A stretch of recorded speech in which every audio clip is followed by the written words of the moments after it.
Well guys, we just got back from St. Catharines. We just went and picked up a Husqvarna here. It's a 105/27 SBE, so it's a 10.5 horse, 27 inch. It's been painted with some OEM paint. It's got a couple overspray spots where there was a little bit of rust, but this thing looks, to be in great condition. It's got heated hand grips. You can see the wire coming out there. It's got the left, right. So you can pivot it right and left so you don't have to push it yourself. Yeah, it's in really good condition. The price was right, so we picked it up. It's an old DSBN model. DSBN is District School Board of Niagara, so that's our Niagara region. That's our local region here. Every few years they buy new equipment. Now we got ourselves a link to the guy that basically deals with all the equipment. We'll be buying all sorts of equipment from them: lawnmowers, snowblowers. We told him that we buy snowblowers in the summer and riding lawnmowers in the winter. On his ad there, he said, he was tired of people not showing up. He was tired of people giving lowball offers. And I said, Eliminator Performance, we don't do business like that. Just pulled this into the shop. We're just cleaning up. We're moving shit around, sweeping up, getting stuff organized. We took our parts cabinet from there. We moved it up here. You guys can see we built a frame for underneath it, put some casters onto it. But now at least, we got a couple more drawers for carburetors, and a couple more for air filters and whatnot, and then we got all of our manuals and stuff like that in the filing cabinet.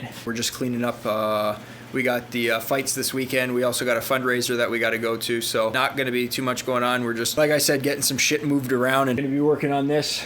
We'll do it. The guy said it was fully serviced, but so I wanted to bring it in here just to get a better look for you guys. Because last night it was getting kind of dark. We just got back from St. Catharines there, but I'll pull it out into the center here, and we'll have a better look at it. Well guys, this is the machine. Last night was a little dark, so I couldn't get that great of a shot. 10.5 horsepower, 27 inch Husqvarna. Great machine. We got the oil drained out of it right now, so we fired it up, ran it just to get it warm. It had a little bit of orange overspray, so we ended up painting that black. So somebody's went and just hit it with some paint so that it wouldn't rust completely out. You can see here. Here's our model number. We'll end up taking the Auger cover off to check the belts. It's got basically brand new tires onto it. It's got heated hand grips. All of these have safeties on, so you can't move them left and right. You got to push them down first. There's your chute left and right. That's got a little more resistance on it than I'd like, so we'll probably go up under here. There's a gear, or in this case it's a cable going around a pulley. So I'll go ahead and hit that with some lube, get all that lubricated so it moves nice and easy. Yeah, all in all, this is not a bad machine. Like I said, we got it at the right price. The guy wanted it gone, and he wanted it gone ASAP. Like I was saying, you can see they scribed in DSBN there, up here as well. District School Board of Niagara. So DSBN, every few years they buy brand new machines. They get rid of their old ones. Even though this isn't old, it's a 2011 model.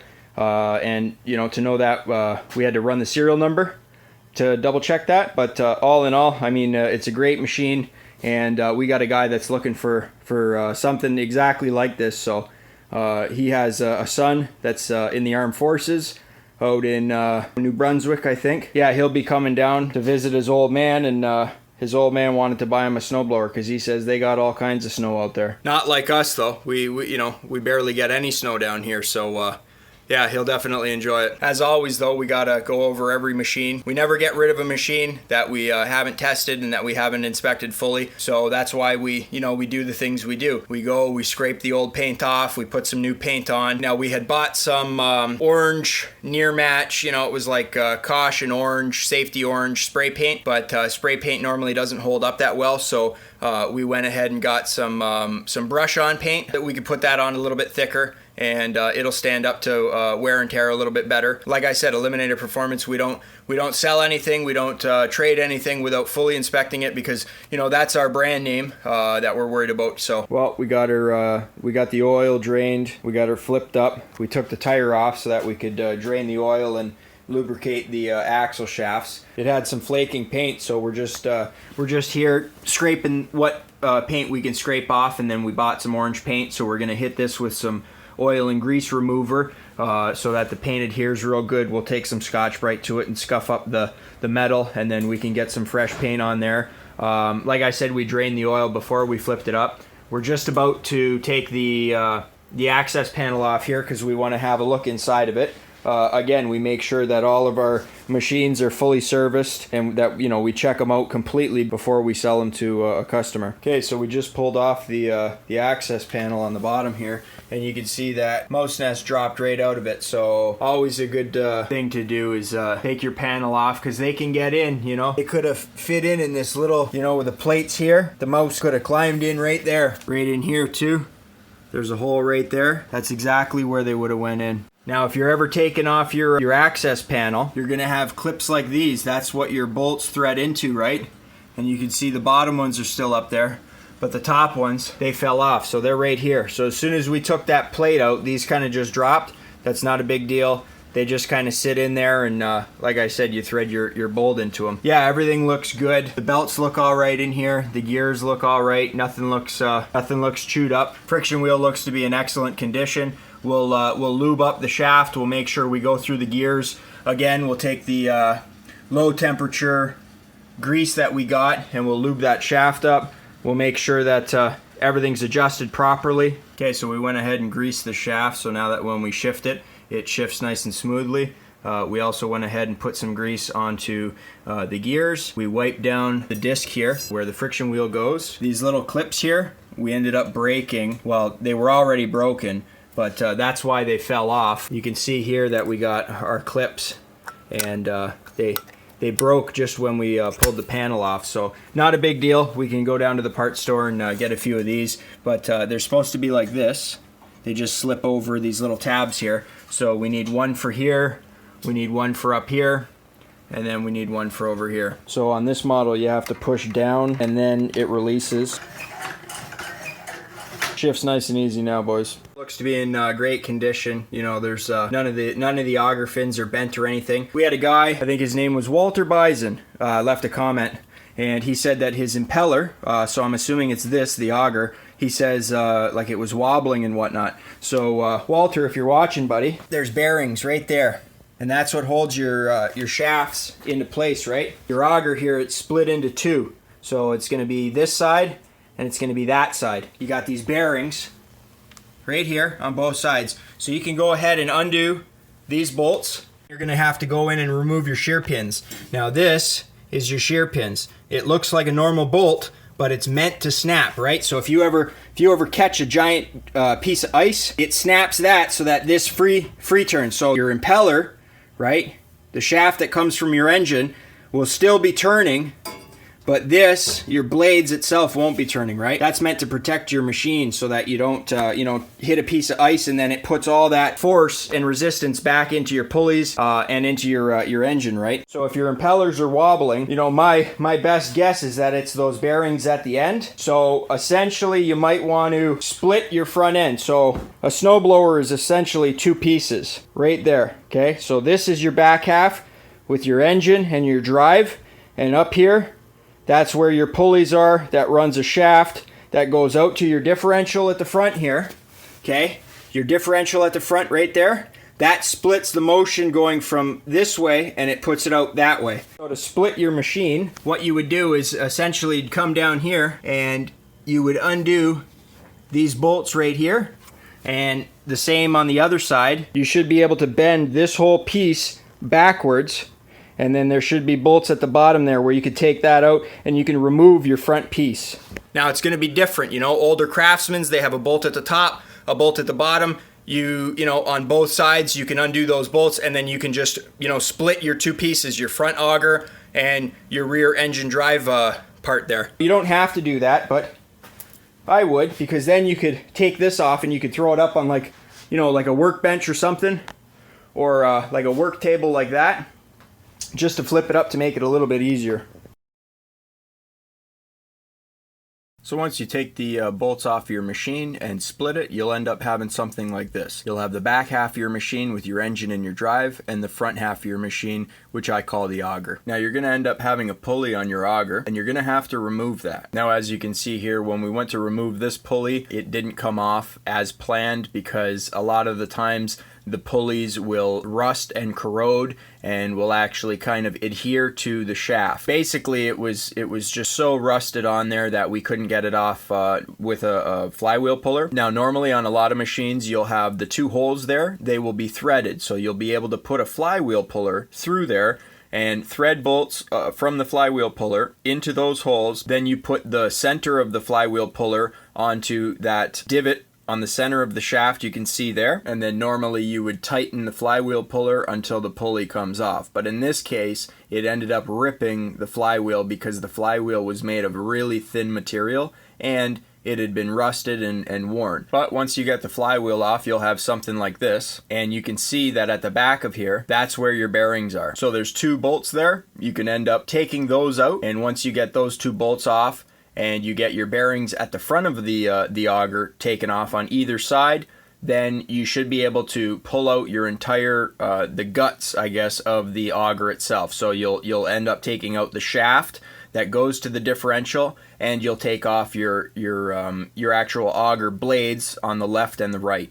Once you get that off, you can go ahead and remove the bearing and replace that bearing at the back there. Then you can go ahead and remove the bearings on the side and replace those as well. But Walter, my guess is that it's probably this bearing at the back here. If you're getting a wobble on the shaft itself or at the flywheel, then it could be that. Bearings are cheap, and to do all of this, like I said, you're just going to want to remove the bolts on the sides of the machine. Again, it could differ machine to machine, you know, different models, different manufacturers do things differently, but you know, for the most part, it's going to be the same. You're going to have a couple bolts on either side of your housing. You're going to remove that, take your belt off, so your auger belt, you're going to want to remove that, and then you should be able to split your housing. Now, this auger that we removed was a long time ago. I didn't have any video of it, so I apologize for that, but I'm just going to go ahead and show you a little slideshow of the pictures that I did take, and I hope that it helps. Also, these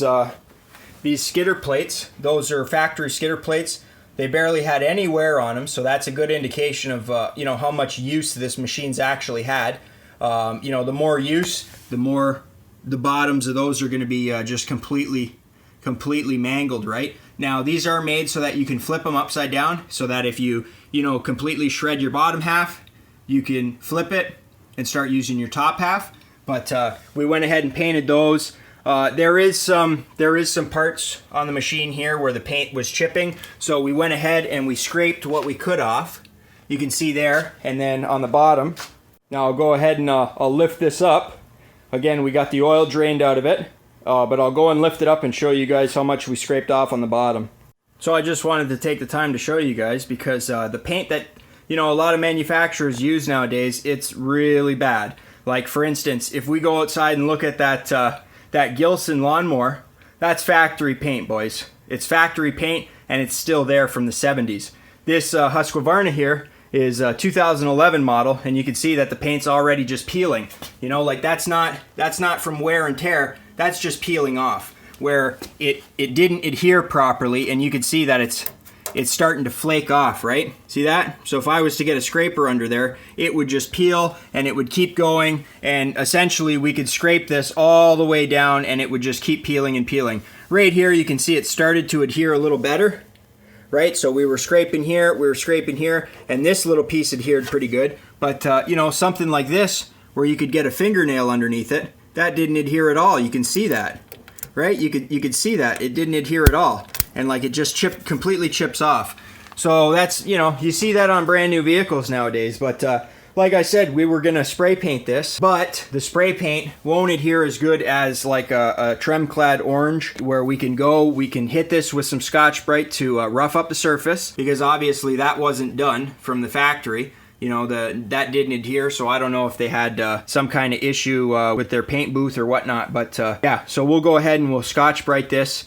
We'll rough it up. We'll take some oil and grease remover. That's what I showed you in a previous video to get all of the contaminants out and off of the metal. We'll go ahead and brush on some Tremclad orange so that we can get it on nice and thick, so that it'll adhere real good. This machine, in my opinion, has seen very low hours. But the nice thing about having a former DSBN machine is that they service their stuff every year. I know that because we talked to the guy that is in charge of all of that, right? They service their machines every year. Like I said, the friction wheel, everything's in great condition other than the paint, and we want to make it look good for the person that it's going to. So like I said, guys, we do a tune-up and complete inspection on every machine that comes in and leaves Eliminator Performance. Well, we cleaned off the access panel and hit it with a little bit of black paint just to freshen it up. Okay, so it's Tuesday now. We went down to Napa. We grabbed a whole bunch of clips, and we got some paint. We got a whole bunch of clips, a whole bunch of boxes of these, all different kinds. And we got our paint too.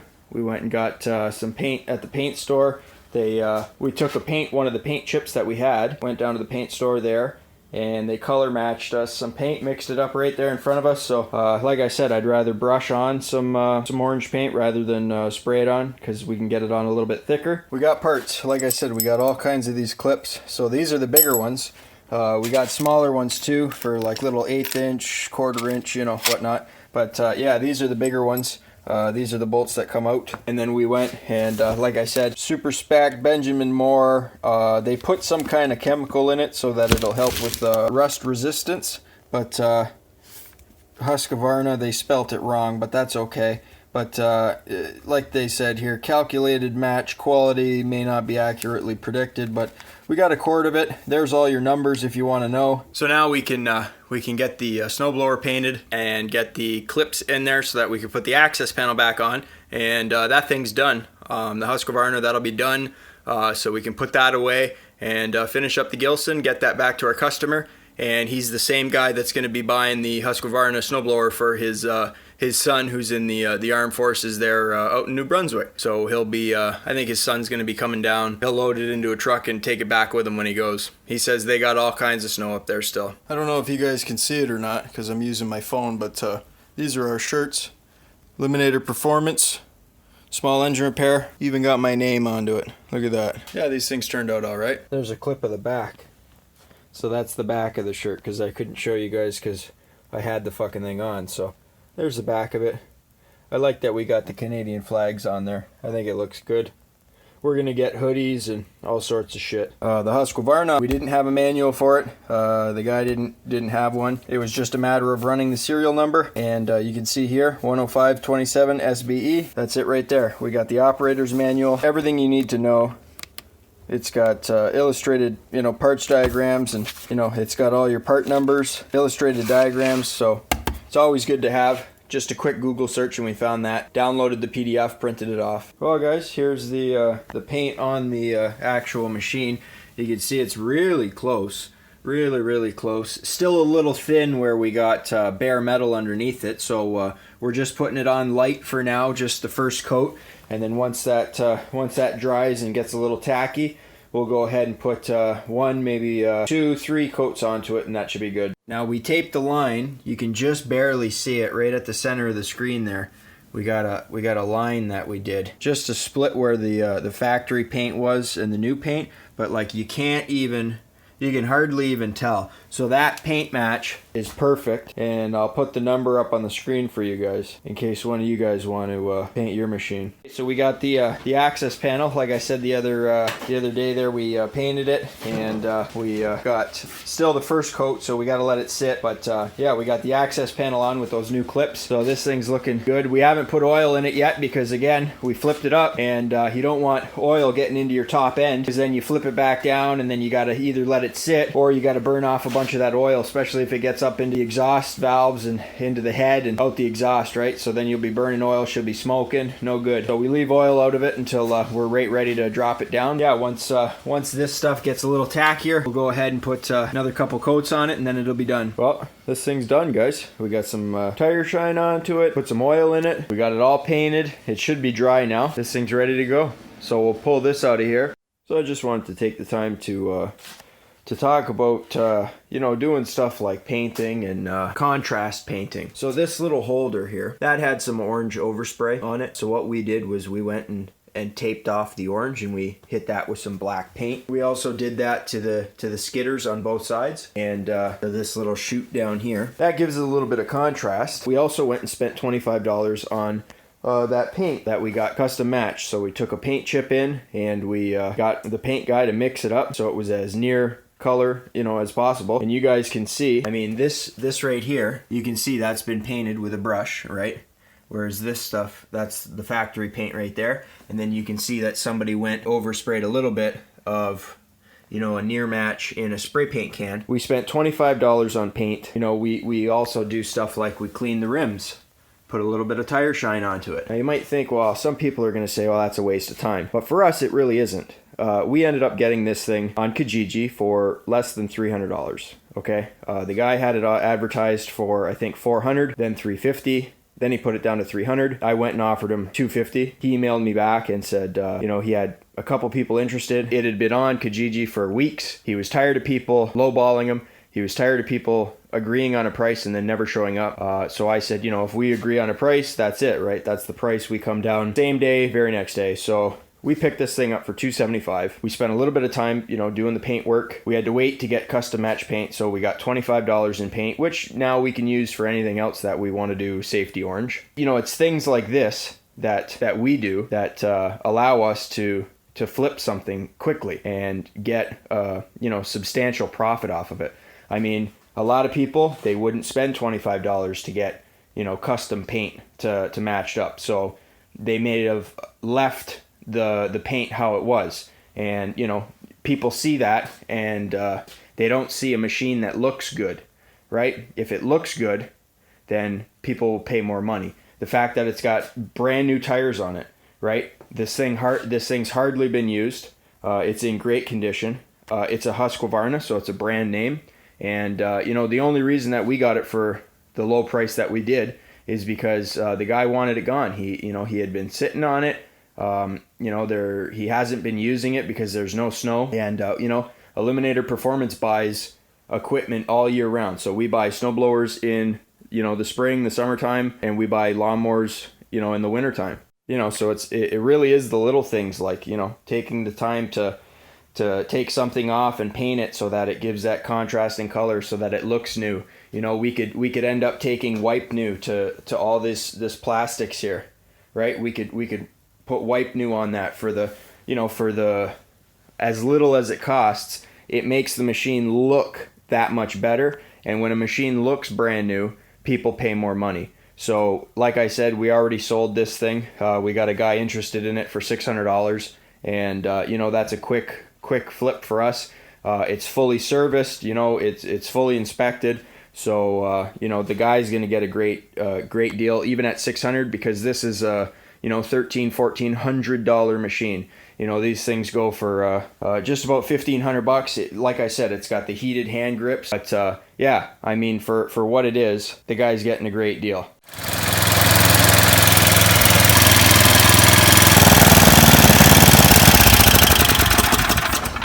This thing fired up first pull. I barely even had to pull it, guys. This thing's awesome. It's ready to go. Quite pleased with how this come out. It looks great. It runs great. And I'm sure it throws snow great too, because it's a 10.5 27, so it's got the power, that's for sure. So if you guys enjoyed the video, be sure to leave a like for me. I upload weekly. The best way to get notified is if you're on mobile, click that little bell down below, and you'll be notified of all my latest uploads. Be sure to click here to subscribe, and click here for my latest video. And as always, thanks for watching, guys.